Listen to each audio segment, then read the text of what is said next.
The smell hit me first: garlic, butter, and expensive wine mingling with the sharp tang of fear that seemed to live permanently in my pores these days. I moved through the dining room of Castello Nero like a ghost, my worn shoes silent against the marble floor, my black uniform blending into the shadows between tables. Nobody looked at me. They never did. I was part of the furniture, another nameless face serving overpriced pasta to people who wouldn't remember me 5 minutes after I cleared their plates. My feet ached. Everything ached. The double shift was killing me, but I needed the money. God, I always needed the money. Rent was due in 3 days, and Mrs. Chen had already slipped the final notice under my door. The red letters screaming at me every time I came home to my shoebox apartment in Chinatown. 23 years old and drowning, working 2 jobs and still barely scraping by in this city that chewed up girls like me and spit them out without a second thought. "Table 7 needs water," Marco hissed at me as I passed the bar, his eyes darting nervously toward the back corner. "And don't fuck it up. Those guys, just be invisible, capiche?" I nodded, grabbing the crystal pitcher with hands that had started trembling somewhere around hour 9 of my shift. Table 7. The VIP section, roped off with velvet cords that might as well have been prison bars separating their world from mine. I'd served back there before. Politicians, celebrities, people whose watch cost more than my annual salary. But tonight felt different. The air back there was thicker, charged with something electric and dangerous. I approached slowly, eyes down like Marco had taught me. Never make eye contact with the important ones. Never speak unless spoken to. Be a shadow. Be nothing. Be... The scent of bergamot and something darker, something like smoke and leather and old money, stopped me 3 feet from the table. My breath caught. I couldn't help it. I looked up. 4 men sat in the shadows, but only one mattered. Only one pulled at something primal in my chest, making my pulse stutter and restart like a broken engine. He sat at the head of the table, perfectly still in a way that suggested violence held in check. A loaded gun with the safety off. His suit was black, so black it seemed to absorb light, tailored so precisely it looked painted on. Dark hair swept back from a face that belonged in a Renaissance painting. All sharp angles and cruel beauty. A jaw that could cut glass, lips that had probably never smiled at anything innocent. But it was his eyes that paralyzed me. Even in the low light, I could see they were the color of winter storms, gray and cold and absolutely devastating. They flicked up to me, just for a second, and I felt stripped bare, dissected, catalogued and dismissed in a single heartbeat. "Water," I whispered, hating how my voice cracked. "Would you gentlemen leave it?" His voice was quiet, barely above a murmur, but it sliced through the ambient noise like a blade. Italian accent, thick as honey and twice as dangerous. He didn't look at me again, returning his attention to the man across from him, and somehow that was worse than his gaze. I was nothing, less than nothing. I poured with shaking hands, water splashing slightly on the tablecloth. One of the other men, built like a tank, scar across his jaw, glared at me with open hostility. The man in black didn't react, didn't even blink. I finished and backed away, my heart hammering so hard I thought it might crack my ribs. "Who is that?"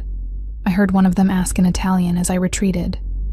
I'd picked up some of the language working here, enough to understand. "Nobody," another voice answered. "Just a girl. Just a girl. Just another invisible girl in a city full of them." I made it back to the kitchen before my knees went weak, leaning against the cold steel counter and trying to remember how to breathe. Rosa, the head chef, glanced at me with knowing eyes. "You served the Valentino table," she said, not a question. "The what?" Her weathered face went pale. "Madre di Dio, you don't know. That's Dante Valentino. The Dante Valentino." The name meant nothing to me, but the way she said it, like a prayer and a curse, made my blood run cold. "He owns half the city," Rosa continued, crossing herself. "The other half wishes he did.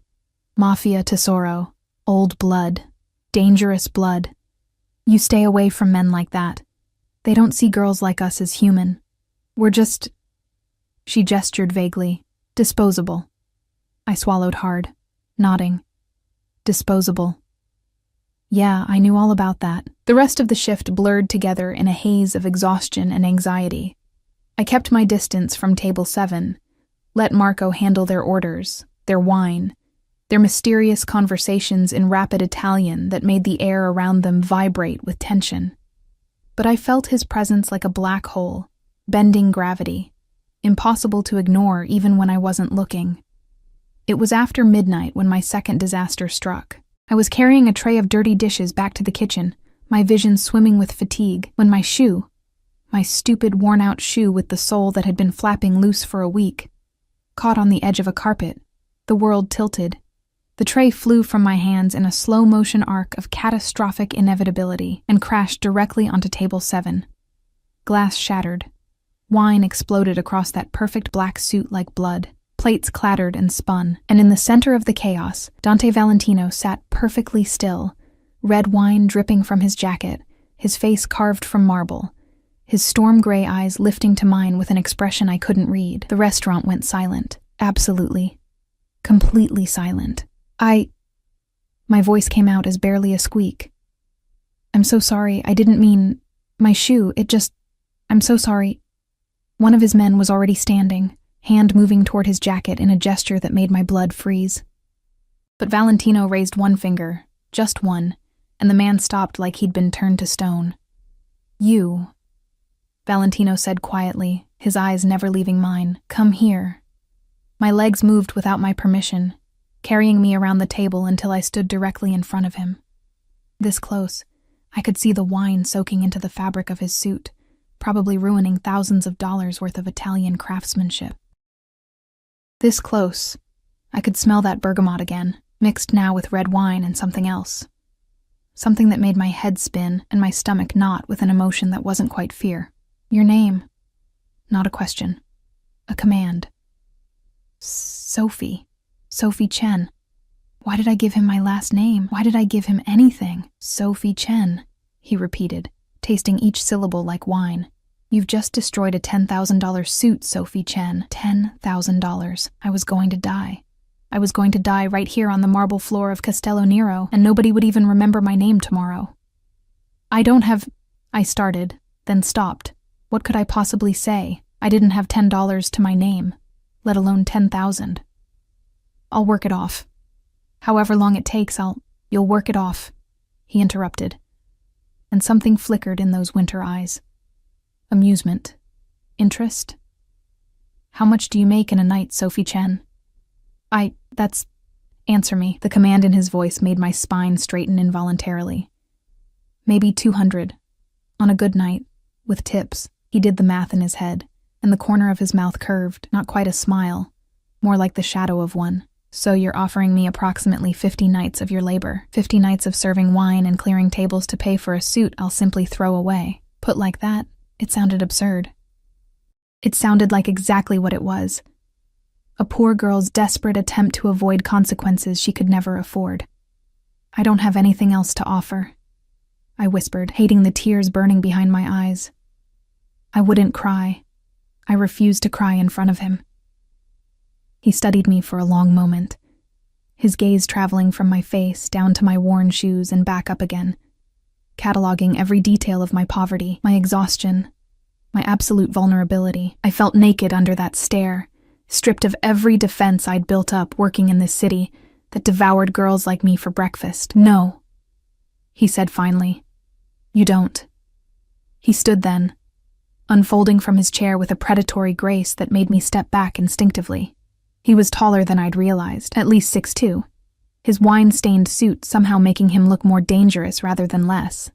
He pulled out his phone, not a regular phone, something sleek and foreign-looking, and made a call in rapid Italian that I could barely follow. Marco, he called, and the manager appeared so fast he must have been hovering nearby. This girl. She works for me now. You'll receive compensation for losing her. Understood? Yes, Mr. Valentino. Of course, Mr. Valentino. Marco didn't even glance at me. I'd just been sold like a piece of furniture, and he was already calculating his compensation. Wait, I said, finding my voice somewhere in the terror. I don't understand. Work for you how? Doing what? Valentino looked at me again, and this time that almost smile deepened into something that made my stomach flip in a way that had nothing to do with fear, and everything to do with a hunger I didn't want to name. You'll find out tomorrow, he said. Giovanni. The tank-like man with the scar stepped forward. Take her home. Get her address.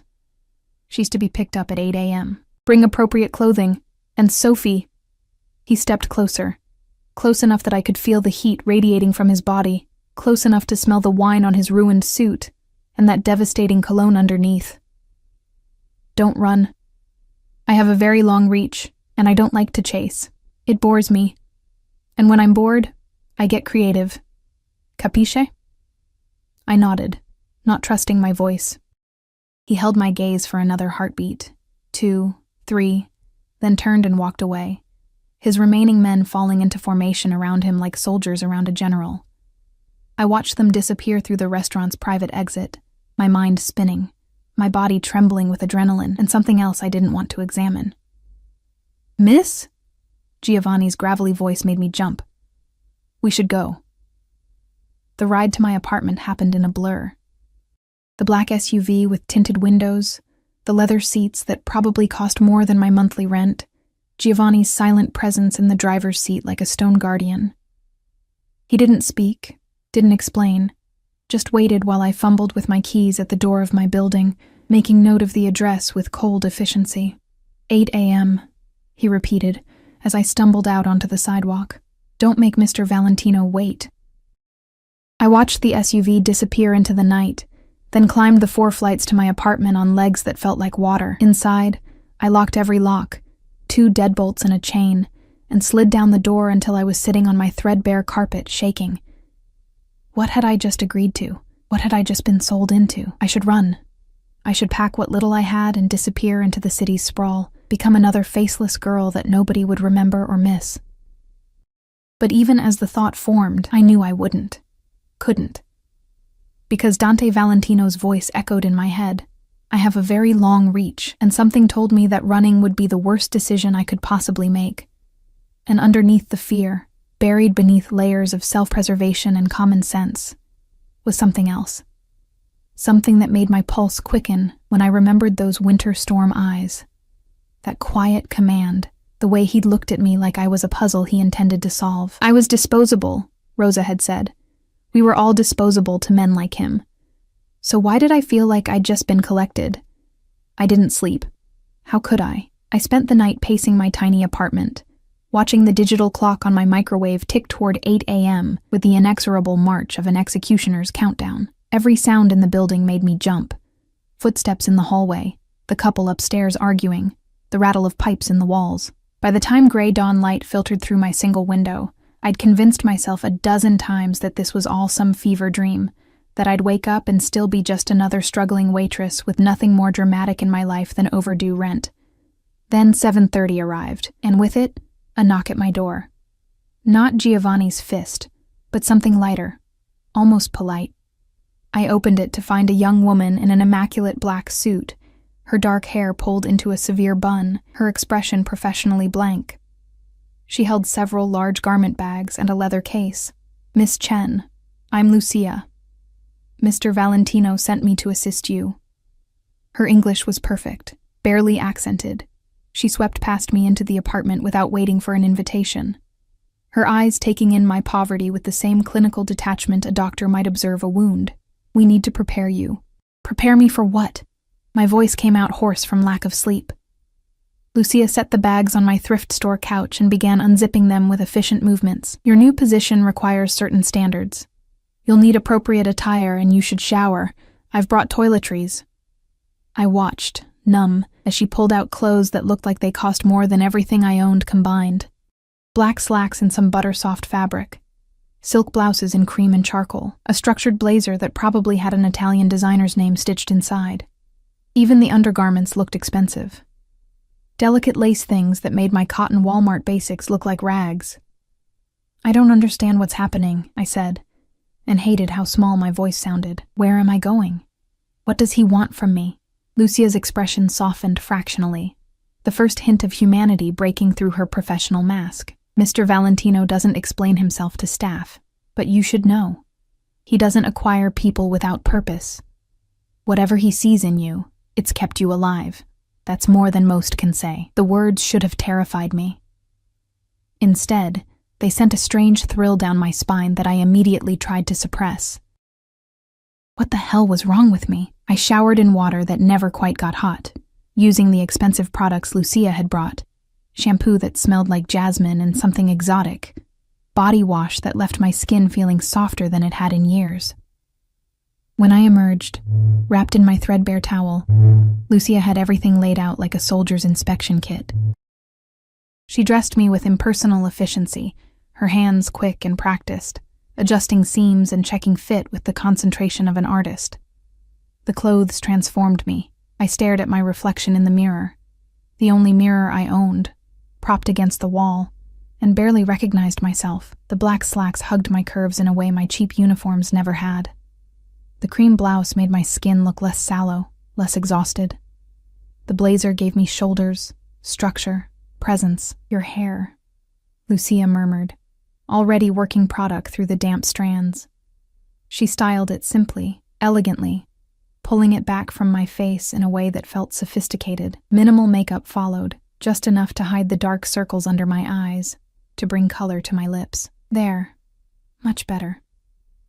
Better for what? I asked again, but she was already packing up, checking her phone. Giovanni is downstairs. Don't keep him waiting. The SUV was identical to last night's. Black, enormous, windows tinted so dark I couldn't see inside until Giovanni opened the rear door. The interior smelled like leather, and that bergamot scent that I was starting to associate with danger and expensive things. Giovanni's scarred face revealed nothing as I climbed in, my new clothes feeling foreign against my skin. We drove in silence through Manhattan's morning traffic, heading downtown toward neighborhoods I rarely visited, places where the buildings got taller and the people got richer, and girls like me didn't belong. I watched the city transform through the tinted glass, my reflection ghostly against the passing streets. Where are we going? I finally asked, unable to bear the silence any longer. Giovanni's eyes flicked to mine in the rearview mirror.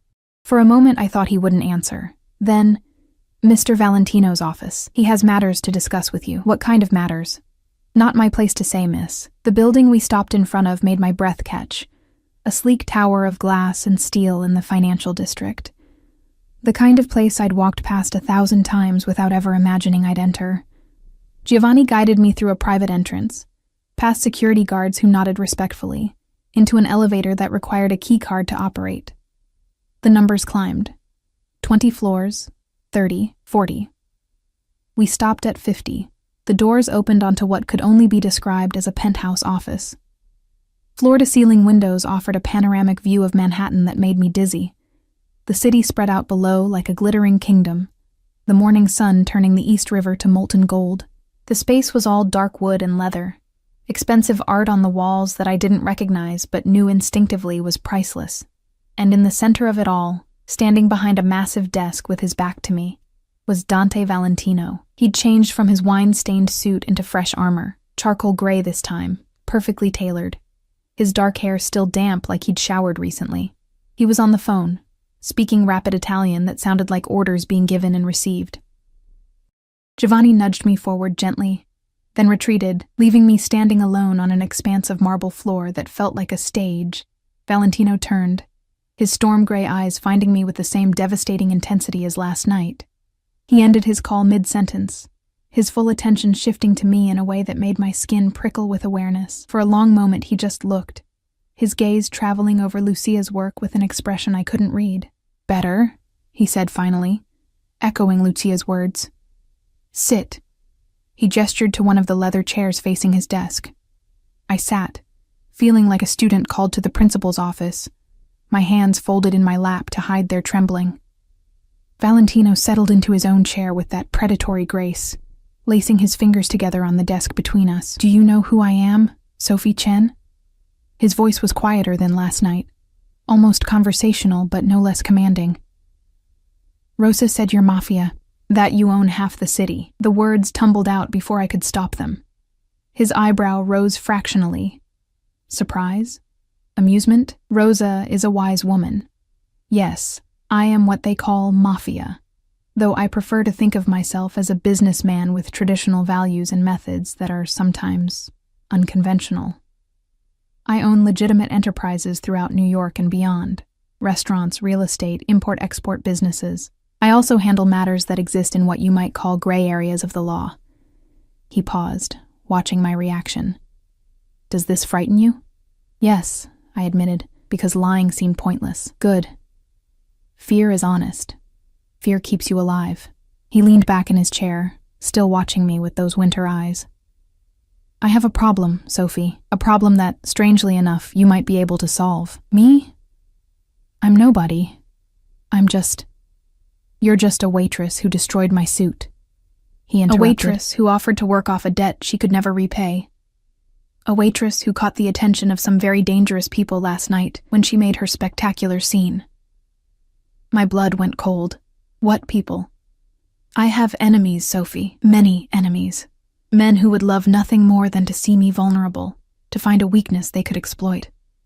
Last night, 3 of those men were dining at Castello Nero, watching my table, looking for any information they could use against me. He stood, moving to the window, his silhouette dark against the morning light.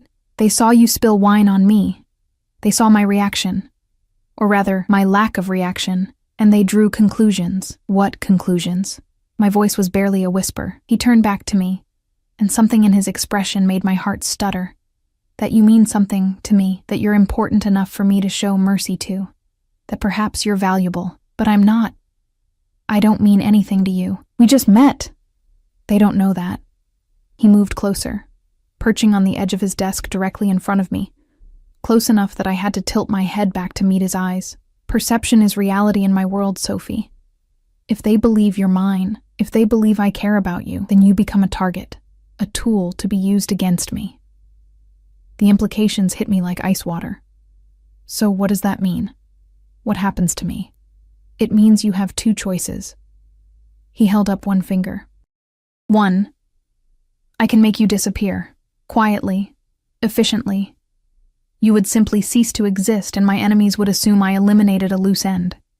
You'd be relocated, given a new identity, enough money to start over somewhere far from New York. You'd be safe, but you'd be alone, looking over your shoulder for the rest of your life. My throat closed. And the second choice? His second finger rose. You stay. You become what they already believe you are. Someone under my protection. You work for me. Live in a property I control. Become part of my world. I keep you safe from the threats you're now exposed to because of me. In return, you do exactly what I tell you, when I tell you. Without question.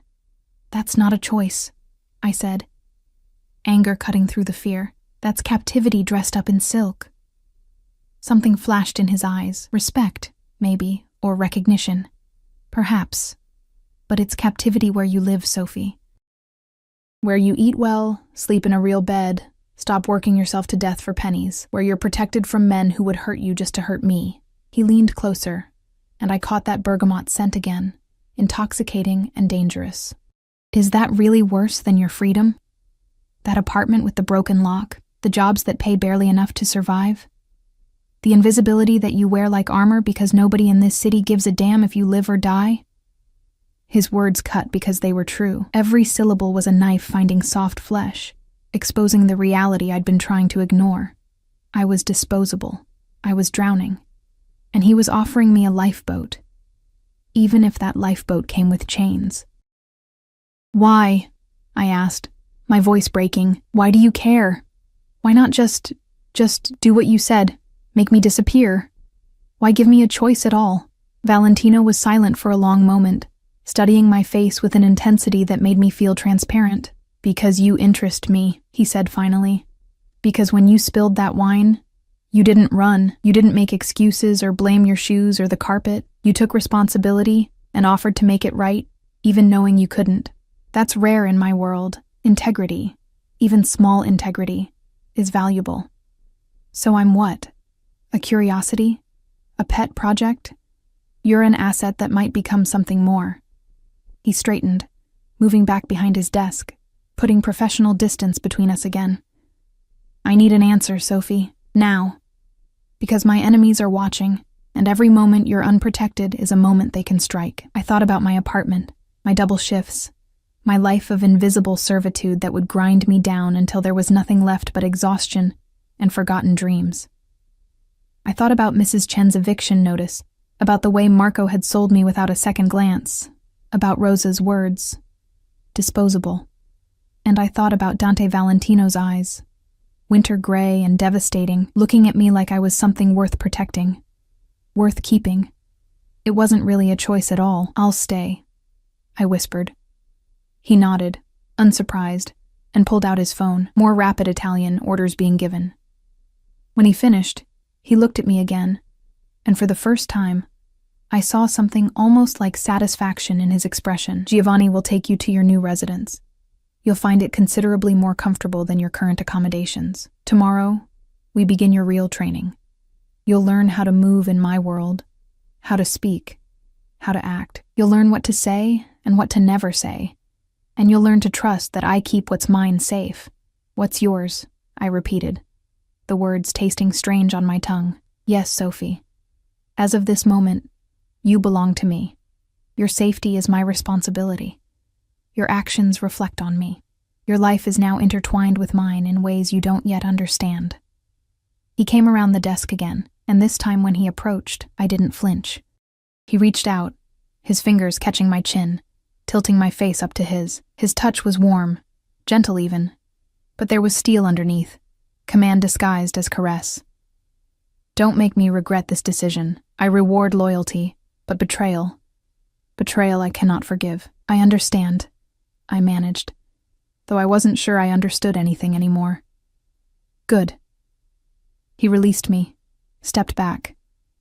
Giovanni is waiting. Go. I stood on shaking legs and made it to the elevator before I allowed myself to breathe.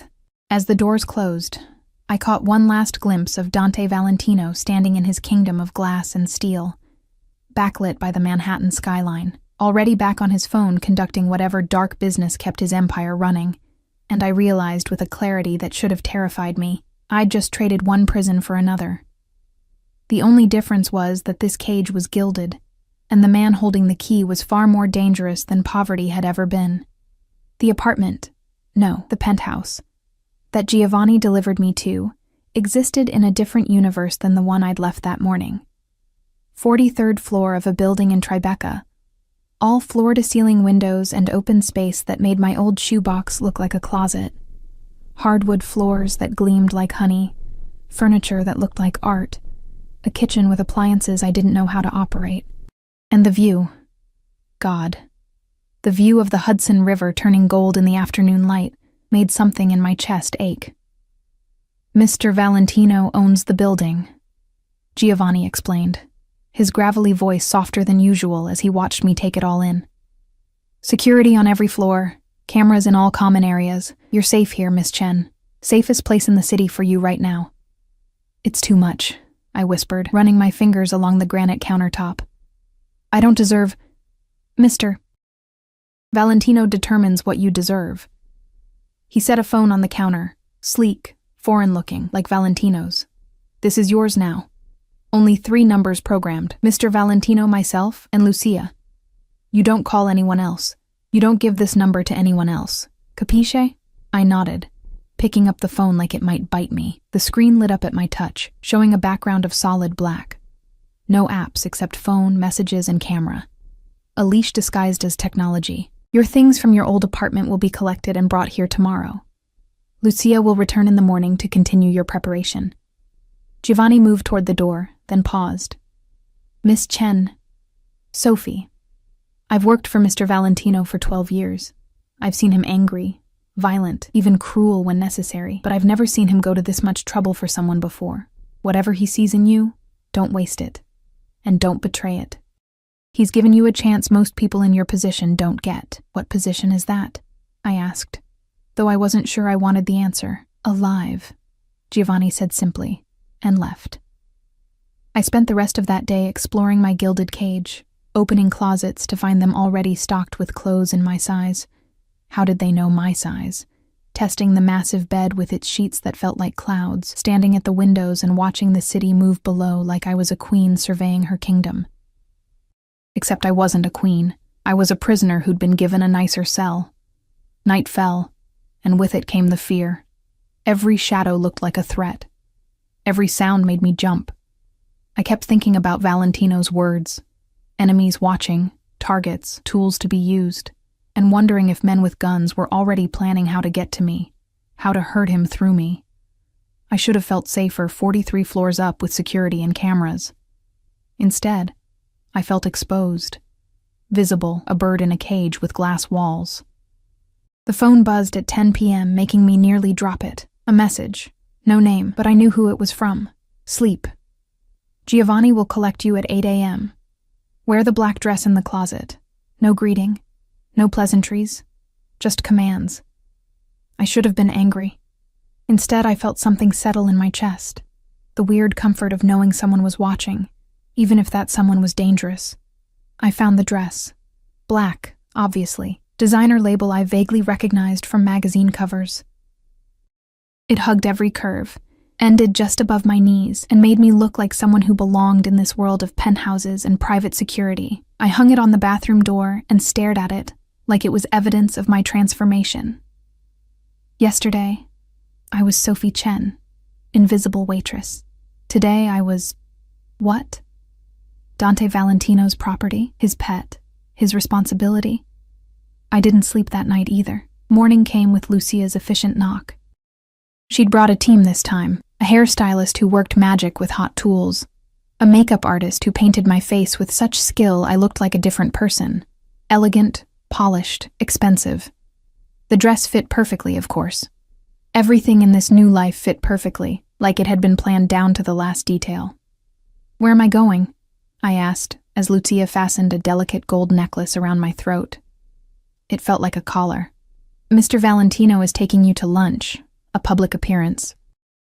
You'll be seen together, photographed together. By tomorrow, everyone who matters will know you're under his protection." She met my eyes in the mirror. "This is important, Sophie. How you act, what you say, even how you look at him. It all sends a message. You need to appear comfortable, content, chosen. Not scared, not coerced. Can you do that?" "I don't know," I admitted. "Then learn quickly.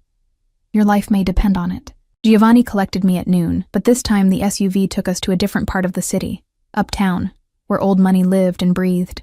We stopped in front of a restaurant I'd seen featured in magazines, the kind of place where reservations were made months in advance, and the waitstaff probably earned more than I had at both my jobs combined. Valentino was waiting at a corner table, his back to the wall, always aware of exits, entrances, threats. He wore navy today, the color making his gray eyes even more striking, and when he saw me, something flickered across his face. Approval, possession. He stood as I approached, the gesture old world and courtly, pulling out my chair himself. "You look perfect," he said quietly, his hand lingering briefly on my shoulder, a touch that looked affectionate but felt like a claim being staked. "Remember, we're being watched. Smile, Sophie. You're supposed to be happy to be here." I smiled. It felt like a mask, but I wore it anyway, letting him pour me wine that probably cost more than my former monthly rent. Around us, I could feel eyes tracking our every move. The other diners pretending not to stare while absolutely staring, the staff moving with extra care around our table. And somewhere, I couldn't see them, but I felt them, were Valentino's men, shadows keeping watch. "Tell me about yourself," Valentino said, playing the role of attentive date. "Your family." "There's not much to tell." I sipped the wine. It was incredible, smooth, and rich. My mother was Chinese, immigrated when she was 20. My father was American, white, from somewhere in the Midwest. He left before I was born.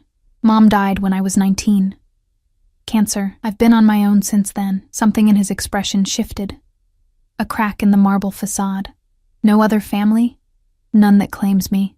Mom's family in China never approved of her marrying an American. My father's family never knew I existed. The words came easier than I expected. Maybe because of the wine, Maybe because pretending to be on a date made it feel like confession. I'm nobody's daughter, nobody's sister, nobody's anything. Just Sophie Chen, taking up space in a city that doesn't care if I disappear. You're not nobody anymore, Valentino said, and his hand covered mine on the table. Warm, strong, absolutely deliberate for the cameras I couldn't see but knew were there. You're mine. That means something in this city, does it? I met his eyes, forgetting for a moment that this was performance. Or am I just another asset in your portfolio, something you own, like this restaurant or that building or whatever else you've collected? His fingers tightened fractionally on mine. Careful, Sophie. We're in public. You told me to look comfortable. Comfortable people ask questions. A smile ghosted across his lips. Genuine this time, I thought, not just for show. Brave little bird. Yes, you're an asset. But assets have value. They're protected, maintained, kept safe from harm. Is that not better than the alternative? The alternative being? Being nothing. Being invisible. Being the girl who works herself to death and dies unmourned in a city that eats people like you for breakfast. He leaned closer, his voice dropping. I'm offering you significance, Sophie. Purpose. A place in a world that would otherwise crush you. All I ask in return is loyalty and obedience. Is that truly so terrible? The waiter arrived before I could answer, presenting dishes I hadn't ordered but that looked and smelled divine. Valentino had ordered for both of us, I realized. Another small demonstration of control, of ownership. I should have been angry. Instead, I ate the perfectly prepared fish and let him guide the conversation, playing my role as the captivated companion, while my mind spun in circles. This was my life now, this performance, this pretense, this elaborate theater where I was both prisoner and princess, where danger lurked behind every smile and safety came with a price tag of absolute submission. And the terrifying part, the part I couldn't admit even to myself. A piece of me was starting to like it. After lunch, Valentino walked me through the restaurant, his hand at the small of my back. Possessive, protective. Outside, photographers were waiting. I tensed, but he murmured in my ear, "Smile, dolcezza. Show them you're happy." Dolcezza, sweetness. The endearment felt like honey laced with poison. The cameras flashed, catching us together in a moment that would be distributed across gossip sites and social media within hours. Dante Valentino and his mysterious new companion. The Mafia boss and the unknown girl. By tomorrow, everyone in his world would know my face. My name. My status as his. What? Girlfriend? Mistress? Property? Back in the SUV, the performance dropped. Valentino was immediately on his phone, back to conducting business in rapid Italian, his earlier warmth evaporating like it had never existed. I watched Manhattan slide past the tinted windows and wondered if this was how it would always be. Moments of calculated intimacy followed by cold distance, never knowing which version of him was real. Tomorrow you begin training in earnest, he said suddenly, ending his call and turning those winter eyes on me. Lucia will teach you etiquette, languages, how to read people and situations. You'll learn about my organization, my enemies, my allies. You need to be able to navigate my world without becoming a liability. And if I can't, if I'm not smart enough or quick enough or whatever enough, he studied me for a long moment, then you'll try harder. Failure is not an option I accept, Sophie. Not from my people, and especially not from you. Why especially not from me? Because I've invested in you.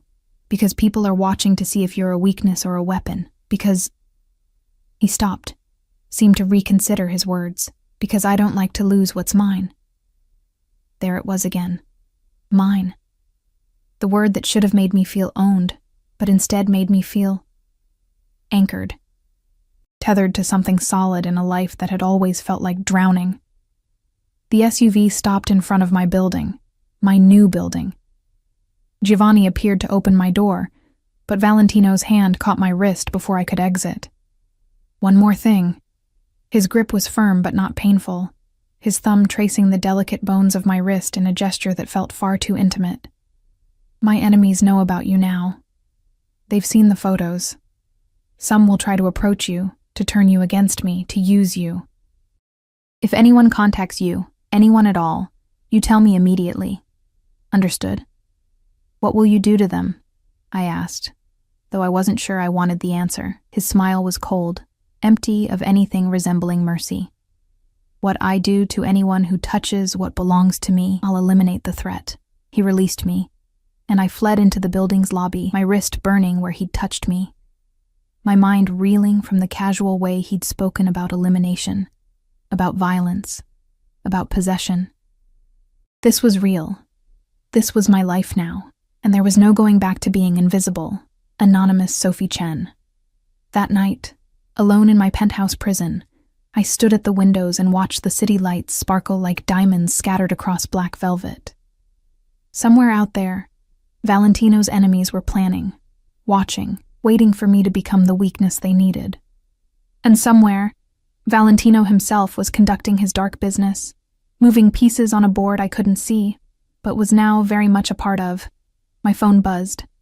Another message. Sleep well, Dolcezza. Tomorrow we see if you're strong enough for this world.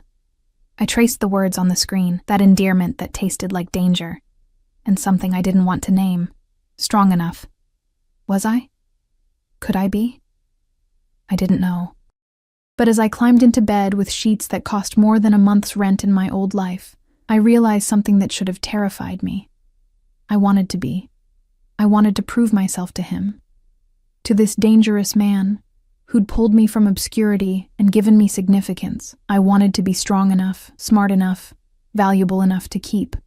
And that wanting, that terrible, traitorous wanting, was the most dangerous thing of all. 3 weeks passed in a blur of transformation.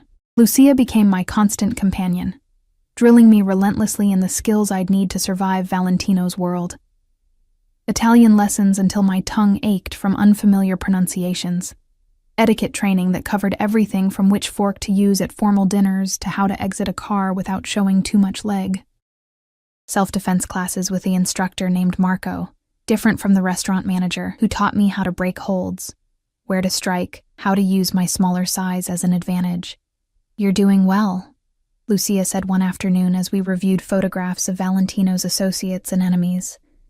I had to memorize faces, names, loyalties, grudges that went back decades. Better than I expected, honestly. Most people Mr. Valentino brings into the organization take months to adapt. You're learning in weeks. I don't have months, I said, studying the face of a man named Konstantin Volkov. Russian mob, major rival, known for brutality. His enemies are already watching. I either learn fast or become a liability he has to eliminate. Lucia's silence confirmed what I already knew. There was no safety net here, no second chances. Either I became valuable enough to keep, or I became dangerous enough to dispose of. I saw Valentino sparingly during those weeks.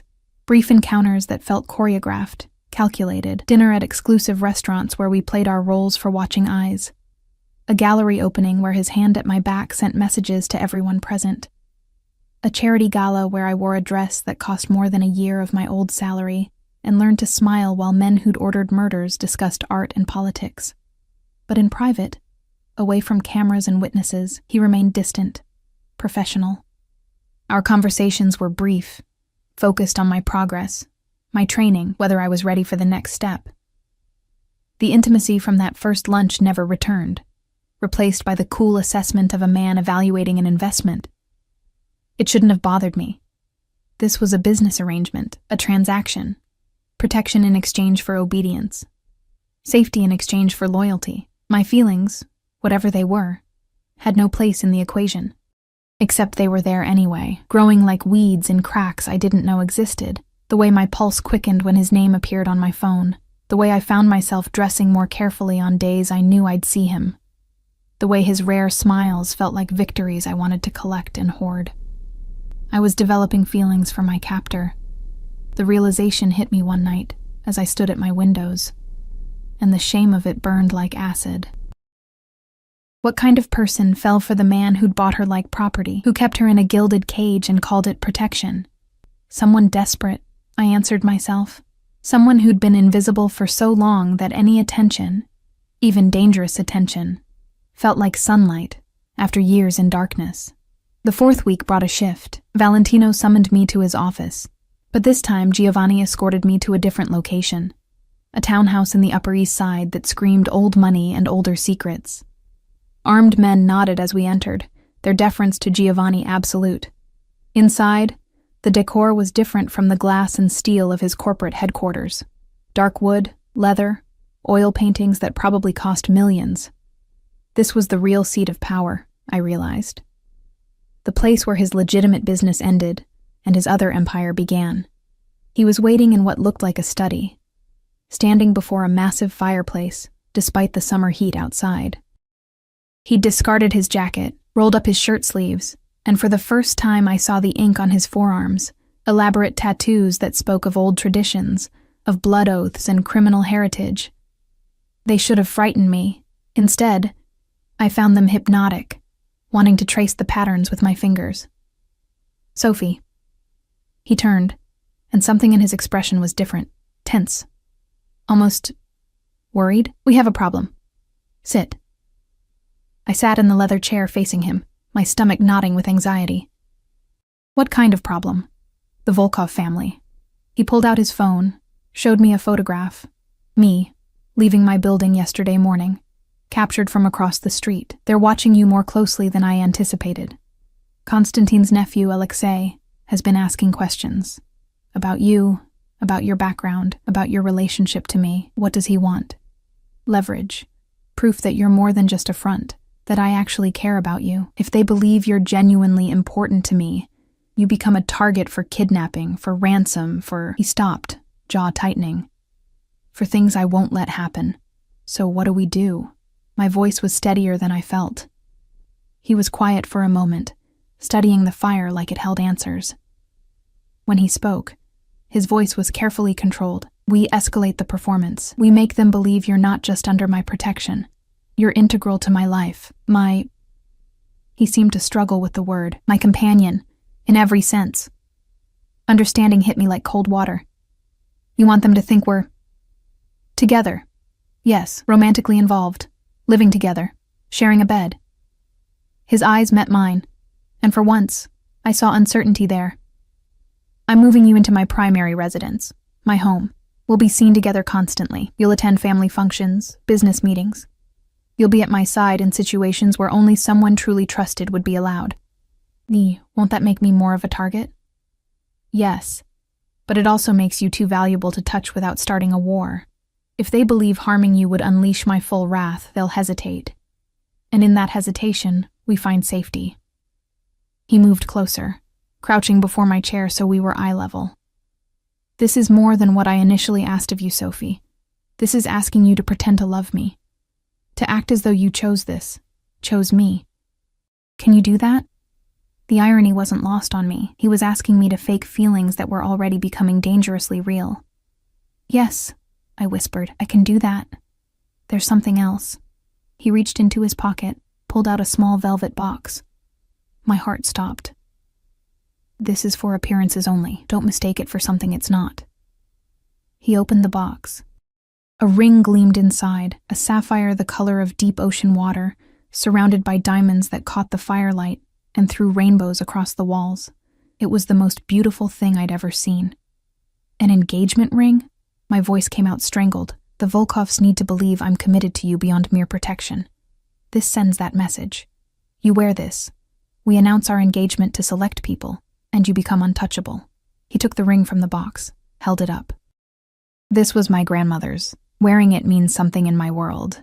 It means family, legacy, permanence. It's the ultimate statement of ownership and protection. But it's not real, I said, needing to hear him confirm it. No, he agreed. It's not real. He slid the ring onto my finger anyway. It fit perfectly, of course. Everything in his carefully constructed world fit perfectly. I stared at it, this symbol of false promise, and felt something crack inside my chest. There's a family dinner tomorrow night, Valentino continued, standing and putting distance between us again. My uncle, my cousins, some of the old guard. They need to meet you, accept you. These are dangerous men, Sophie. Men who've known me since I was a child. They'll test you, push you, try to find cracks. You can't show weakness. You can't show fear. You need to be—" He searched for the word. "Worthy. Of this ring, of this position, of me. What if I'm not?" The question escaped before I could stop it. What if they see through me? What if I fail? He studied me for a long moment.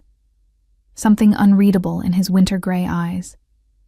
Then he did something unexpected. He reached out and cupped my face, his thumb brushing my cheekbone with unexpected gentleness. "Then I'll handle it. But you won't fail, Dolcezza. You're stronger than you believe. You've survived poverty, loneliness, invisibility. You can survive dinner with my family." And the touch lasted only seconds, but it burned into my skin, making me want to lean into his palm, to close my eyes and pretend this was real.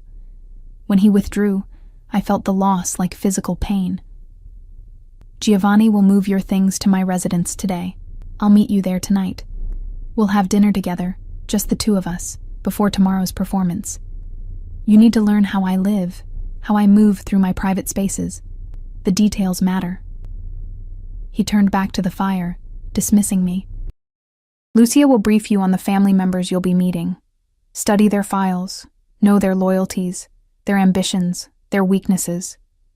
Information is armor in my world." I stood on shaking legs, the ring heavy on my finger, a beautiful shackle. At the door, I paused. "Dante?"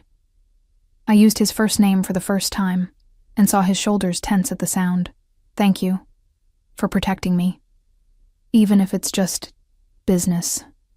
"It's not just business, Sophie." His voice was quiet, almost too quiet to hear. Not anymore.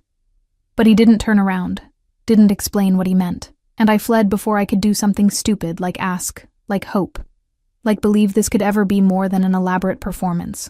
That evening, Giovanni drove me to Valentino's residence, a brownstone in Brooklyn Heights that managed to be both fortress and home. Security was everywhere but subtle.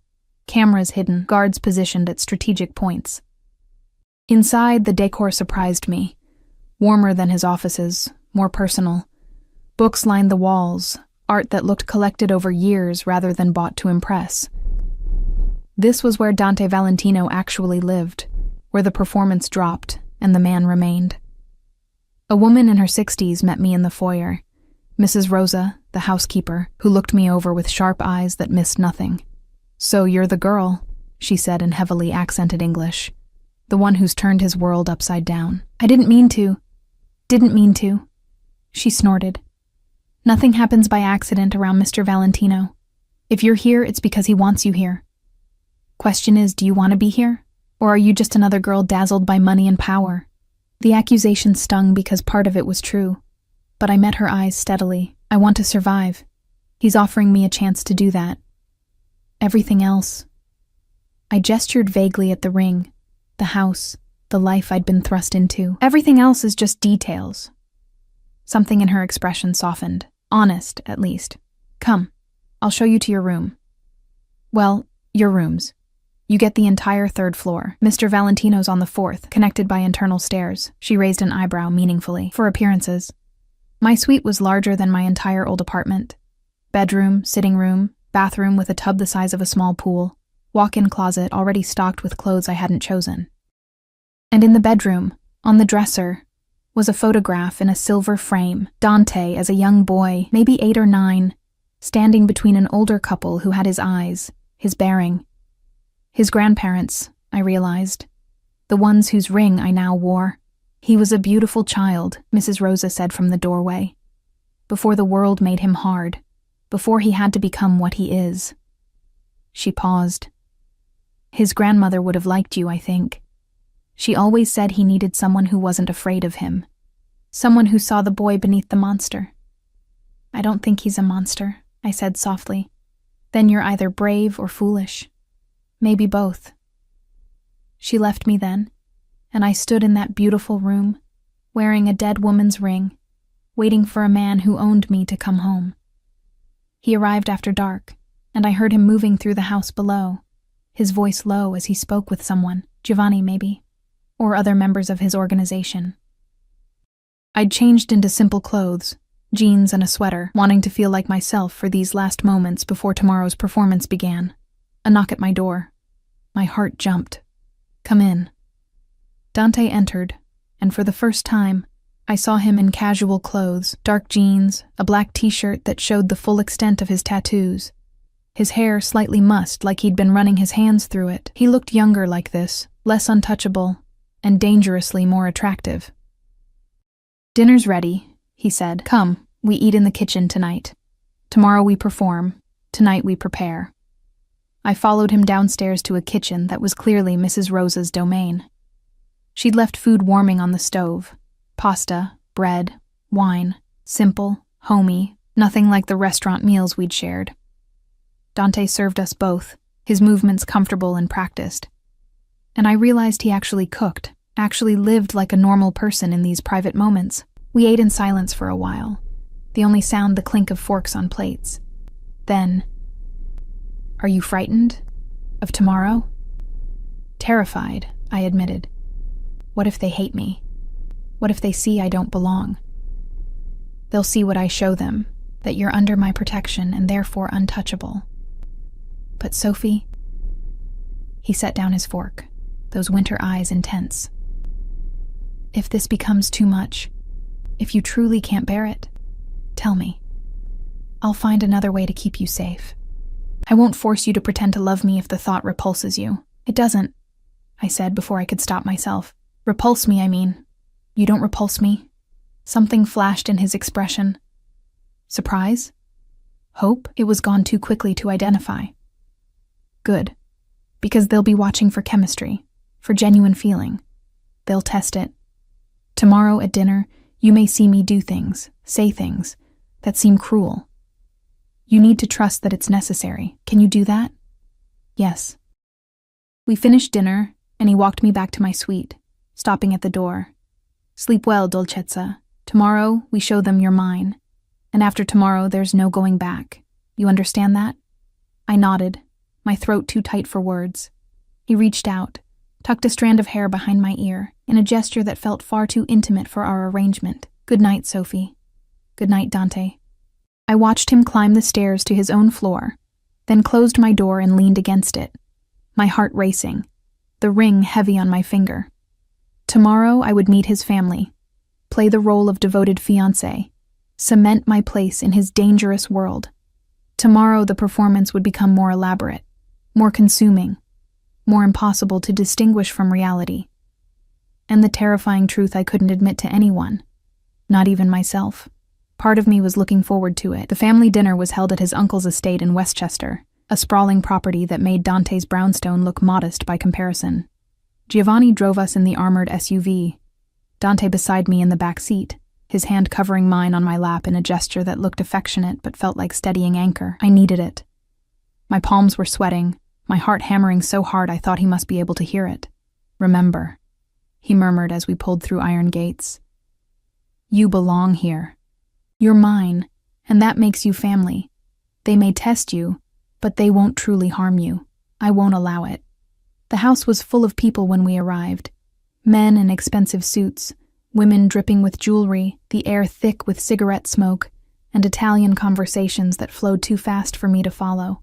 Dante's hand moved to the small of my back, proprietary and protective, as he guided me through the crowd. Eyes followed us everywhere, assessing, judging, calculating. "Dante!" A booming voice cut through the noise. A large man with silver hair and Dante's eyes, family resemblance unmistakable, approached with arms spread wide. "Finally, you bring her to meet us. We were beginning to think she was a ghost." "Uncle Sal." Dante's voice was warm, affectionate in a way I'd never heard. "This is Sophie. Sophie, my uncle Salvatore, head of the family." I offered my hand, but Salvatore pulled me into a crushing hug instead, kissing both my cheeks in the traditional way. "Beautiful. Dante, you didn't tell us she was so beautiful. And that ring, Nonna's ring.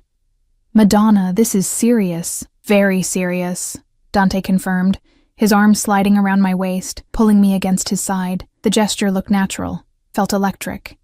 "Sophie is mine. I want that understood by everyone here." The message in his words was clear, a line being drawn, a claim being staked. Around us, I saw nods of understanding. Whispers passed between family members. I was being presented, accepted, absorbed into this dangerous dynasty. Dinner was an elaborate affair. Too many courses, too much wine, too many people whose names I struggled to remember despite Lucia's drilling. I sat beside Dante at the long table, his cousins and their wives surrounding us. Conversation flowing in a mix of English and Italian that left me dizzy trying to follow. But Dante never left me adrift. He translated quietly, included me, his attention split between family politics and making sure I was okay. It was during the main course that the testing began. "So, Sophie," said a woman named Gabriella, one of the cousins' wives, known for her sharp tongue and sharper ambitions according to Lucia's files. "How did you meet our Dante? It must be quite a story for him to give you Nonna's ring." The table went quiet, everyone watching, waiting. This was the moment. Truth or fiction? What story had we prepared? "I spilled wine on him," I said simply, deciding honesty was safer than elaborate lies. "At the restaurant where I worked, destroyed a very expensive suit. He could have had me fired, could have done much worse. Instead, he saw something in me worth protecting." "Worth owning, you mean?" Gabriella said with a smile that didn't reach her eyes. "Gabriella." Dante's voice was quiet, but it cut like a blade. "Sophie is not owned, she is cherished. There's a difference. Perhaps you've forgotten what that looks like." The rebuke hung in the air, sharp enough to draw blood. Gabriella's face flushed, but she nodded, chastened. Around the table, I saw respect in the eyes of the older generation. Dante defending his woman, putting family members in their place when necessary. It was a display of power, of priorities. His hand found my thigh under the table, squeezed gently. Reassurance, approval, possession. I forced myself not to flinch at the intimacy, reminding myself this was performance, this was necessary. Even if my skin burned where he touched me. Even if I wanted to cover his hand with mine and never let go. After dinner, the men retreated to Salvatore's study for business talk. The real reason for this gathering, I realized. But before Dante could follow, his uncle stopped him. "Bring her. If she's to be family, truly family, she should understand what that means." Dante hesitated, his eyes meeting mine in a silent question. I nodded, even though fear coiled in my stomach. I'd come this far. I couldn't back down now. The study was dominated by a massive desk and walls lined with books that probably hadn't been read in decades. The men settled into leather chairs. Cigars were lit. Glasses of amber liquid poured. I sat in the corner, trying to be invisible. But Salvatore gestured me forward. No, sit beside Dante. You're his fiancé, not his servant." I moved to the chair beside Dante's, and his hand immediately found mine, our fingers interlacing in a gesture that felt far too natural. The conversation that followed was conducted mostly in Italian, but enough was in English for me to understand the stakes. Territory disputes, rival families encroaching on their businesses, the need for stronger alliances and more aggressive tactics. "The Volkovs are becoming bold," one cousin said, his name escaping me. "They've been making moves in our neighborhoods, recruiting our people. Constantine thinks we're weak, then we remind him otherwise," Dante said calmly, his thumb tracing circles on the back of my hand in an absent gesture that made concentration difficult. "We've tolerated their provocations because open war is bad for business. But there are limits to my patience." "What about the girl?" Gabriella's husband, Carlo, jerked his chin toward me. "They know about her. She's vulnerability. They could use her against you. They could try." Dante's voice went cold, deadly. "And in trying, they would discover exactly how far I'll go to protect what's mine. Sophie is not a weakness. She's a line in the sand. Anyone who crosses it dies." The casual way he discussed murder, violence, death. It should have terrified me. Instead, I felt something warm unfurl in my chest. He meant it. He would kill for me. This man who barely knew me, who'd taken me as property, who kept me in a gilded cage. He would burn the world down if anyone tried to hurt me. It was insane. It was dangerous. It was intoxicating. The meeting continued for another hour, Strategies discussed and decisions made that would affect countless lives. I sat silent, observing, learning the dynamics of this criminal empire. Who held real power, who was loyal, who was ambitious. And through it all, Dante kept me close, his touch constant, marking me as his in front of everyone who mattered. We left after midnight, exhaustion making my limbs heavy. In the SUV, Dante finally released my hand, and I immediately missed the contact. "You did well," he said quietly. "Better than well." Salvatore was impressed. "That's not easy to achieve. They're going to war," I said. "Because of me. Because the Volkovs see me as a way to hurt you. They were always going to war. You're just the excuse, not the cause." He turned to me, and in the dim light of the passing street lamps, his face looked younger, almost vulnerable. "Does it bother you? Knowing what I do, the violence I'm capable of?" "It should," I admitted. "But no, it doesn't. Is that wrong? Am I broken for not being horrified?" "You're not broken, Dolcezza. You're adaptable. It's why you've survived this long." His hand rose, cupped my cheek. "And why you'll survive what comes next." "What does come next?" His expression hardened. "The Volkovs make their move. They'll try to take you, to prove I'm not as powerful as I claim. And when they do, you need to be ready." Fear spiked through me. Ready how? "Trust me. Follow my lead. And when I tell you to do something, no matter how strange it seems, you do it without question. Can you promise me that?" "Yes," I whispered, even though I had no idea what I was agreeing to. The attack came 3 days later. I was leaving the brownstone for a fitting appointment with Lucia. More clothes, more armor for my role as Dante's fiancé. Giovanni was with me, plus 2 other guards whose names I'd learned, Marco and Tony. We'd just reached the SUV when the first shot rang out. Time fragmented into chaos. Giovanni shoved me to the ground, his body covering mine. More gunfire, the sound deafening in the quiet Brooklyn street. Screaming. Mine? Someone else's? Marco fell, blood blooming across his chest. Tony returned fire, his gun appearing from nowhere. And through it all, Giovanni's voice in my ear. "Stay down. Don't move. Don't fucking move." Then different voices, Russian accents, hands grabbing me despite Giovanni's attempts to shield me. A sharp pain in my neck, needle, injection, something that made the world go soft and blurry. The last thing I saw before darkness took me was Giovanni's face, bloodied but alive, his mouth forming words I couldn't hear over the ringing in my ears. I woke in darkness. Not complete darkness. There was a sliver of light under what must be a door. My head throbbed, my mouth tasted like metal, and my hands were zip-tied behind my back. Concrete floor, cold and rough. The smell of mold and rust. Basement? Warehouse? Somewhere far from help. Panic clawed at my throat, but I forced it down, remembering Dante's words. Be ready. Trust me. He'd known this would happen. He'd prepared me for this, even if I hadn't understood at the time. The door opened, light flooding in, making me squint. 2 men entered, Russians, based on their conversation. One was young, maybe my age, with cold eyes and a cruel smile. The other was older, scarred, dangerous. She's awake. The young one, Alexei, I recognized from photos, said in accented English. Good. We have questions for you, little bird, about Dante Valentino, about his operations, his weaknesses, and you're going to answer them. I don't know anything, I said, my voice hoarse. I'm just his whore? Alexei crouched in front of me, his smile widening. No, I don't think so. He gave you his grandmother's ring. He introduced you to his family. He killed 3 of our men last month when they got too close to your building. You're more than just a fuck to him. You're leverage. He reached for me, and I did what Marco had taught me in our self-defense sessions. I lunged forward, using my head as a weapon, connecting with his nose with a satisfying crunch. He screamed, stumbled back, blood pouring.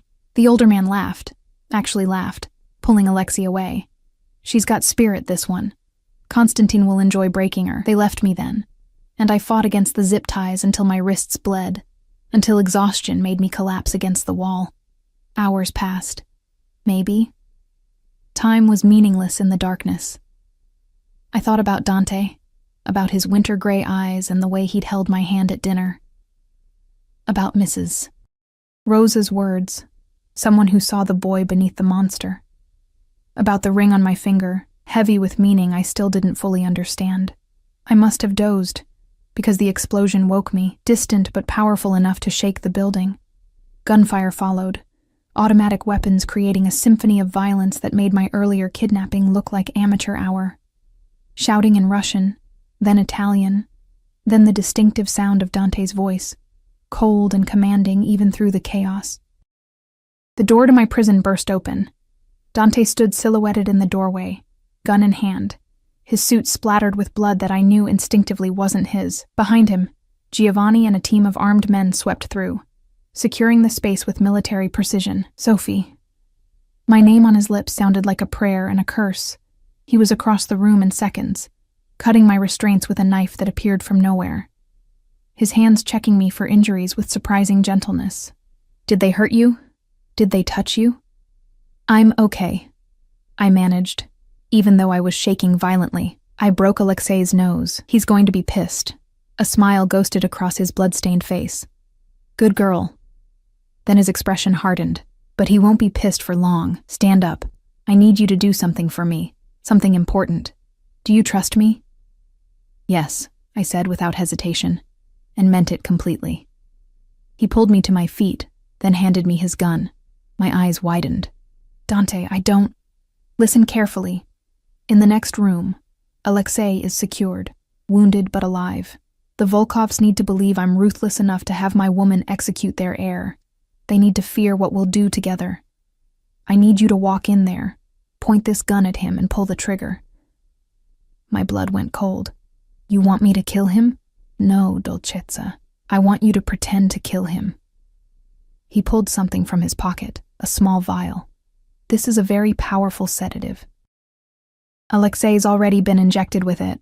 In approximately 2 minutes, his heart rate will slow to almost nothing. He'll appear dead for 6 to 8 hours. But you won't know that. As far as you're concerned, I'm asking you to execute a man in cold blood. I need your reaction to be genuine. I need the Volkovs, who are watching through cameras we've deliberately left active, to believe you just murdered their nephew for me. Understanding crashed over me. This was the test. The ultimate performance. Sir, I whispered, using the formal address deliberately, my voice shaking with genuine fear. Pretend you're dead? What happens next? His eyes softened fractionally. What happens next is we win. We show them that you're not just under my protection. You're willing to kill for me. That you're not a weakness, but a weapon. After tonight, they'll never touch you again. They'll be too afraid of what we are together. And if I can't do it, if they see through the act, then I'll handle it another way. But Sophie... He cupped my face, his thumbs brushing away tears I hadn't realized were falling. You're stronger than you know. You've survived everything life has thrown at you. You can survive this too. I took the gun, the weight of it foreign and terrible in my hands.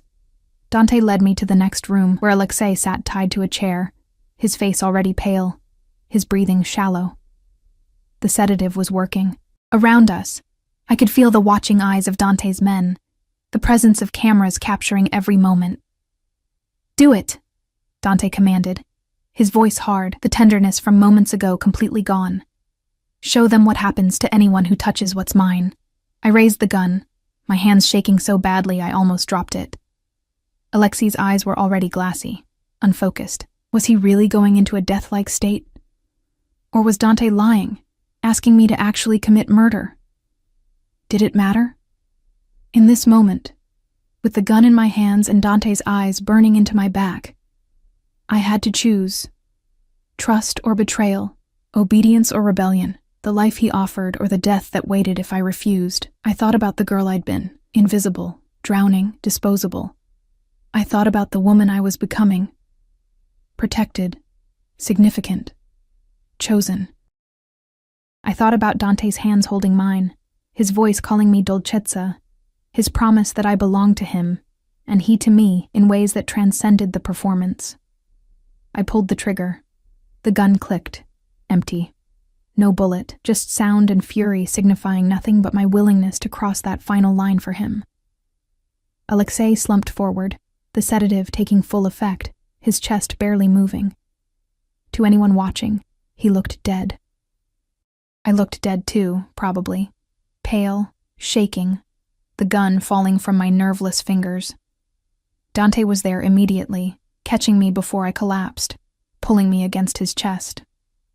"It's done," he murmured into my hair, his voice for me alone. "You're magnificent, terrifying, and magnificent. They'll never doubt you again, never doubt us." "He's not really dead," I whispered against his shoulder, needing to hear it confirmed. "No. But they think he is, and that's what matters." He pulled back, his hands framing my face. "You just declared war for me, Dolcezza. You just proved you're mine in every way that counts. Do you understand what that means?" I did. It meant no going back. It meant I was no longer Sophie Chen, struggling waitress, invisible girl. I was Sophie Valentino, soon to be if this engagement became real. I was the woman who'd kill for the Mafia boss, the woman who'd chosen him over morality, safety, sanity. The woman who'd stopped performing and started meaning it. "Take me home," I said, exhausted beyond measure. "Please, Dante, just take me home." "Home," he repeated, and something in his expression shifted, something vulnerable and real and far more dangerous than any gun. "Yes, let's go home." The weeks that followed were a strange new reality. The Volkoffs, believing their nephew dead and his blood on my hands, pulled back from open confrontation. They didn't surrender. Dante explained that families like theirs never truly surrendered, but they negotiated, seeking peace rather than continued war. The story of the Mafia boss's fiancé executing their heir in cold blood spread through the underworld like wildfire, making me both feared and untouchable. But more than the external changes, something shifted between Dante and me. The performance we'd been maintaining, the touches, the looks, the intimacy, started feeling less like acting and more like truth, seeping through cracks in our defenses. He spent more time at home, less time at offices and meetings. We had dinner together most nights, real conversations that went beyond strategy and survival. He taught me Italian properly, laughing when I butchered pronunciations, patient in ways I never expected. I learned about his childhood, his grandmother who'd taught him that strength and honor could coexist, his parents who'd died when he was 16, leaving him to inherit an empire he'd never wanted, but learned to command. And I told him about me, not just the facts he already knew, but the feelings underneath, the loneliness of being nobody's daughter, the dreams I'd abandoned because survival took priority, the fear that had been my constant companion until he'd replaced it with something I didn't want to name. 2 months after the Alexei incident, I woke to find Dante sitting in the chair beside my bed, watching me in the early morning light, not threatening, just present. "You're supposed to be on the 4th floor, I mumbled, sleep fuzzy and confused. "I know." He was quiet for a moment. "Sophie, I need to tell you something, about us, about this arrangement." My heart clenched. This was it. He was ending it, had found a better solution, didn't need me anymore. "Okay. When I gave you that ring, I told you it wasn't real, that this engagement was for show, for protection, for strategy." He moved to sit on the edge of my bed, his weight making the mattress dip. I lied. "What?" Not consciously. Not at first. But somewhere between that dinner with my family and watching you break Alexei's nose. Between teaching you Italian and listening to you laugh at Mrs. Rosa's terrible jokes. He reached out, took my hand, the one wearing his grandmother's ring. It became real for me. You became real for me. Not an asset or a responsibility or a strategy, just Sophie, the woman who saw past the monster to the man underneath, the woman who chose to stay even when I gave her the option to leave, the woman I'm terrified of losing. I stared at him, my mind unable to process his words. "You're saying, I'm saying I love you, Dolcezza. I'm saying this engagement doesn't have to be pretend anymore if you don't want it to be. I'm saying marry me, really marry me, and let me spend the rest of my life keeping you safe and making you happy, and showing you that you were never disposable. You were always meant to be cherished. Tears spilled down my cheeks, hot and unstoppable. I was falling for my captor. I thought I was crazy. I thought, you weren't falling for your captor. You were falling for the man who fell for you first. He pulled me into his arms, and this time there was no performance, no audience, no purpose beyond the simple need to hold each other. I know the circumstances were wrong. I know I took your choice away at first, but I'm giving it back now. Choose me, Sophie. Not because you're afraid or obligated or trapped.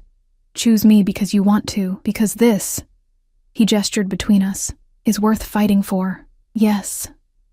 I whispered against his chest, breathing in bergamot and smoke and safety. Yes, I choose you. I choose this. I choose us.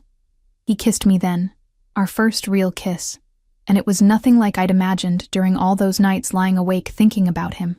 It was better, desperate and gentle, claiming and cherishing, a promise sealed in the gray light of dawn.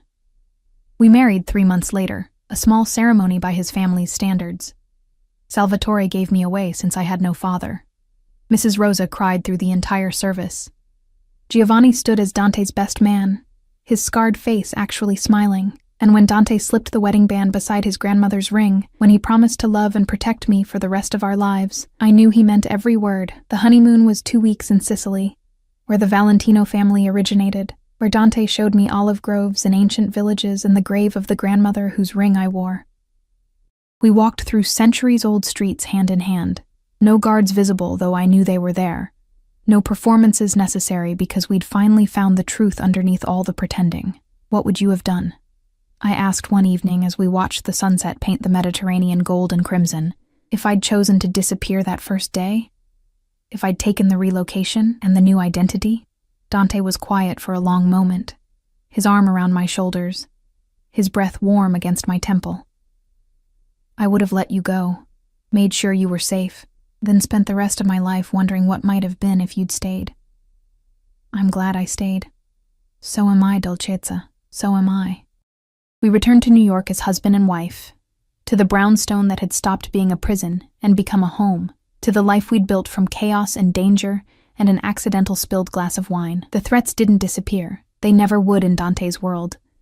But we faced them together. I learned the business, became more than just his wife, but his partner, his confidant, his equal in ways that made his enemies hesitate and his allies respect. And on quiet nights when the city slept and danger felt far away, we'd sit together in his study, my head on his shoulder, his fingers tracing patterns on my arm, both of us marveling at the strange and violent and beautiful path that had led us here. From invisible waitress to mafia wife, from drowning to floating, from performing love to living it. The transformation should have broken me. Instead, it had made me whole. I love you, I whispered into the comfortable silence. I love you more, Dante replied, pressing a kiss to my hair. My Sophie, my Dolcezza, my everything. And in his arms, wearing his grandmother's ring and his love like armor, I finally understood what Rosa had meant that first night. I wasn't disposable anymore. I was cherished. I was chosen. I was home. The waitress who'd begged the Mafia boss for mercy had found something far more valuable than safety. She'd found someone willing to pretend to be dead and then prove he'd die for real to keep her alive.